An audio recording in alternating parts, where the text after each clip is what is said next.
A scheme for rare earth permanent magnets was launched in 2025 November. We now propose to support the mineral-rich states of Odisha, Kerala, Andhra Pradesh and Tamil Nadu to establish dedicated rare earth corridors to promote mining, processing, research and manufacturing. Mining మినిస్టర్గా ఎలాంటి reformers తీసుకొచ్చారు, ఏ రకమైనటువంటి రాష్ట్ర బాగోగుల కోసం జరుగుతున్న ఇన్వెస్టర్స్ని attract చేయడం కావచ్చు, పనులు ముందుకు తీసుకెళ్ళడం కావచ్చు, రెవెన్యూ సంపాదనను సంపాదించి రాష్ట్రాన్ని ముందుకు నడిపించే విషయమై ఉండొచ్చు. మీ భాగస్వామ్యం ఏ రకంగా ఉంది ఈ రాష్ట్రంలో? అంటే లాస్ట్ 5 years మనం చూసాము, మైనింగ్ సెక్టర్లో జగన్మోహన్ రెడ్డి గారు వాళ్ళ టీం అంతా చేసింది దాడులు చేయటం, వాళ్ళ మీద అక్రమంగా కేసులు పెట్టడం, వేల కోట్ల రూపాయలు, దగ్గర 4,000 కోట్ల రూపాయల పెనాల్టీస్ ఇస్తారు. ఎవరి మీద? అక్కడ మైనింగ్ చేసేవాళ్ళ మీద, బలవంతంగా లాక్కోవడానికి వాళ్ళ మీద విజిలెన్స్ ఎంక్వైరీలు పెట్టించడం, బలవంతంగా లాక్కునే ప్రయత్నం చేయడం, వాళ్ళు వెనకపోతే వాళ్ళ మీద ఫైన్స్ వేసేయడం. ఈ రకంగా మైనింగ్ సెక్టర్ మొత్తం కూడా, శాండ్ చూసాం కదా, శాండ్ లో ఎంత విపరీతమైన దోపిడీ చేశారు. గవర్నమెంట్ వచ్చాక పూర్తి బాధ్యత ఉంది, అందుకని శాండ్ ముందు సీఎం గారు పూర్తి బాధ్యత తీసుకోవడం, దాన్ని రెక్టిఫై చేయమని చెప్పడం, మేమందరం కూర్చి వర్క్ చేసి ఇవాళ ఫ్రీ శాండ్ ఇస్తున్నాం. ప్రభుత్వ ఆదాయం మనకు ముఖ్యం కాదు, ప్రజలకి సాటిస్ఫాక్షన్ ముఖ్యం అనేది బాబు గారి యొక్క ఆలోచన. దాని తగిన విధంగా ఇవాళ శాండ్ ఇస్తున్నాం, అన్ని చోట్ల ఓపెన్ చేస్తాం, అన్ని రీచ్లో ఓపెన్ చేస్తాం. దానివల్ల ఏమైందంటే శాండ్ అవైలబిలిటీ పెరిగింది, ప్రజలు కూడా తక్కువ రేటుకే వాళ్ళకి వస్తాం. ఆ రకంగా శాండ్ సరి చేసాం. ఇప్పుడు మైనింగ్ పాలసీ తీసుకున్నాం. ఎవరైతే గత ప్రభుత్వంలో ఆక్షన్ సిస్టమ్ ఉండేది, ఇప్పుడు అప్లికేషన్ వేస్తే వాళ్ళకి ఫస్ట్ ఎవరైతే వస్తారో వాళ్ళకి చేసి ఇచ్చేయటం.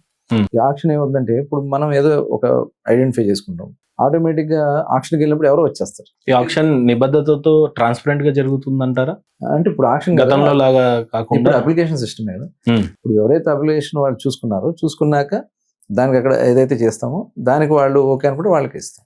ఓకే, అట్లా ఫస్ట్ అప్లికెంట్, సెకండ్ అప్లికెంట్ అట్లా ఉంటుంది. గతంలో కన్నా ఇప్పుడు కొత్తగా మీరు తీసుకొచ్చినటువంటి పాలసీస్ కావచ్చు, రిఫార్మర్స్ కావచ్చు, మీ మార్క్ క్రియేట్ చేసే విధంగా ఏమైనా తీసుకొచ్చారు? చేస్తాం ఇవన్నీ కూడా. ఇప్పుడు ఏంటంటే గవర్నమెంట్ రెవెన్యూ పెరిగింది, యాక్టివిటీ పెరిగింది, ఇప్పుడు నెక్స్ట్ వాల్యూ ఎడిషన్ కూడా వెళ్తున్నాం. వాల్యూ ఎడిషన్ చేయడానికి కావాల్సిన రిఫార్మ్స్ చేస్తున్నాం. ఇప్పుడు బీచ్ శాండ్స్ గతంలో అసలు వాళ్ళు మామూలుగా చేయలేదు, ఇప్పుడు బీచ్ శాండ్స్ అన్ని కూడా ఇప్పుడు ఆక్షన్ పెట్టేస్తాం. గవర్నమెంట్ ఆఫ్ ఇండియా కూడా ఆక్షన్స్, మొన్న మనకి మ్యాగనీస్ కానీ ఇవన్నీ కూడా గవర్నమెంట్ ఆఫ్ ఇండియా ఇస్తున్నటువంటి బ్లాక్స్ ఇస్తున్నారు, చక్కగా పారదర్శకంగా మనం ఆక్షన్స్ పెడుతున్నాం. మీ మినిస్ట్రీ అంటేనే ఖచ్చితంగా కేంద్ర ప్రభుత్వం నుంచి ఉండే అనుసంధానమైనటువంటి విషయాలలో కావచ్చు, లేదంటే వాళ్ళు ఇచ్చేటువంటి పర్మిషన్స్ కానీ వాళ్ళతో కొలాబరేషన్ అయి నడవాల్సిన అవసరాలు ఉంటాయి.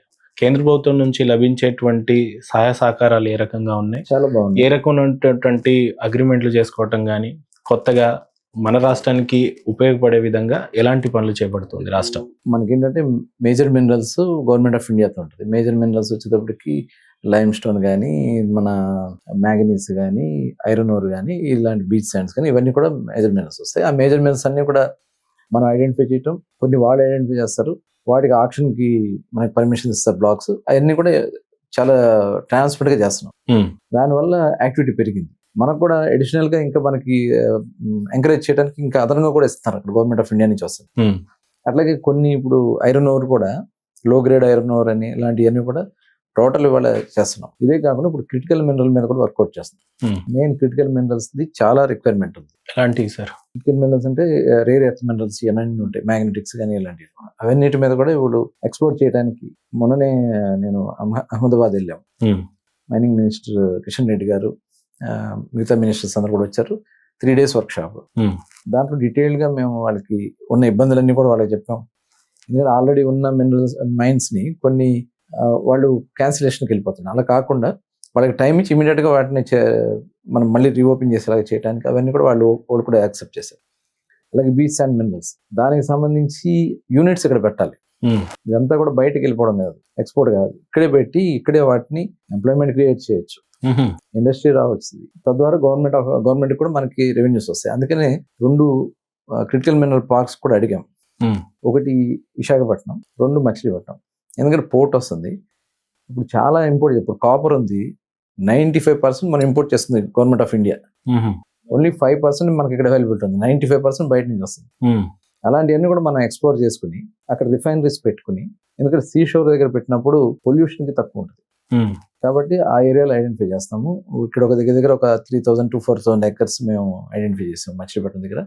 అట్లాగే విశాఖపట్నం దగ్గర కూడా సీఎం గారు చెప్పడం జరిగింది. అటు సైడ్కి సంబంధించి అక్కడ పెట్టాలని, ఇక్కడ సంబంధించి ఇక్కడ పెట్టి మన ఇండియా కూడా ఇది గేట్ ఆఫ్ ఇండియా కింద ఉపయోగపడుతుంది. సూపర్.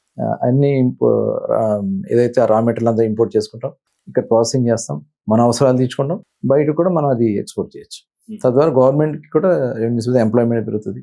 మిగతా మినిస్ట్రీస్ తో పోలిస్తే సార్, మీ మినిస్ట్రీ ఎప్పుడైనా సరే కేంద్రంతో పనిచేయాలి, లేదంటే ఇంపోర్ట్ ఎక్స్పోర్ట్స్ మీద ఎక్కువగా కాన్సన్ట్రేట్ చేయాల్సి ఉంటుంది. మీ మినిస్ట్రీని మీరు అర్థం చేసుకోవడానికి ఎంత క్లిష్టంగా అనిపించింది, ఇప్పుడు ఏ రకంగా మీ మైండ్ సెట్ ఉంది ఆ మినిస్ట్రీ పట్ల అంటే ఏం చెప్తారు? ముందు నుంచి కొద్దిగా కేంద్రం నుంచి మీకు లభిస్తున్న సపోర్ట్ ఎలా ఉంది? ముందు నుంచి కొంత అవగాహన ఉందండి. యాక్చువల్లీ నేను ఇండస్ట్రీ లైన్ నుంచి ఉన్నాం.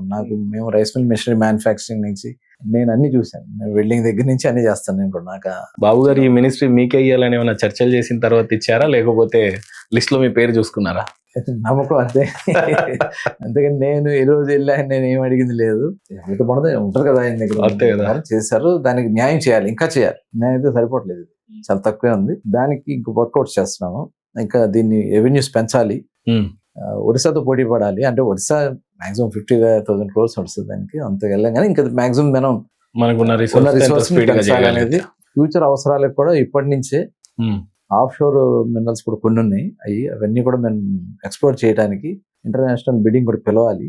పిలిచి వాళ్ళందరూ కూడా చేయడానికి కొన్ని సెమినార్స్ మన వాళ్ళని కూడా దాంట్లోకి ఇండస్ట్రీ ఎంటర్ చేయాలి.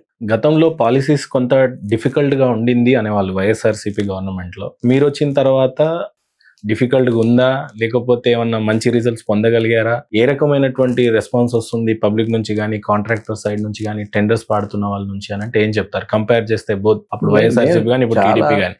చాలా ఫ్రెండ్లీ గవర్నమెంట్ ఇది. ఏంటంటే ఎందుకు వైఎస్ఆర్సీపీ అంత ఫ్రెండ్లీగా లేకుండా లేదు కదా, చూసాం కదా. అంటే ఎలాంటి పాలసీలు మార్పులు వాళ్ళు ఏం గమనించవచ్చు? వాళ్ళు చూసాం, శాండ్ లో దోపిడీ, వైన్ లో దోపిడీ, చివరికి ఈ మట్టిలో కూడా దోపిడీ, ఇవన్నీ చూసాం. అందుకనే ప్రజలు హ్యాపీగా ఉండాలంటే ముందు ఇండస్ట్రీ నడవాలి, అన్ని ఓపెన్ చేయాలి. అన్ని ఏదైతే మనకు ఉన్నటువంటి క్వారీస్ అన్ని కూడా ఓపెన్ చేయించాలని. అలాగే ఇంటర్నేషనల్ మార్కెట్ కూడా మనం చూసాం. గత ప్రభుత్వంలో క్వాడ్జ్ కానీ వాళ్ళు ఏం చేశారో చూసాం.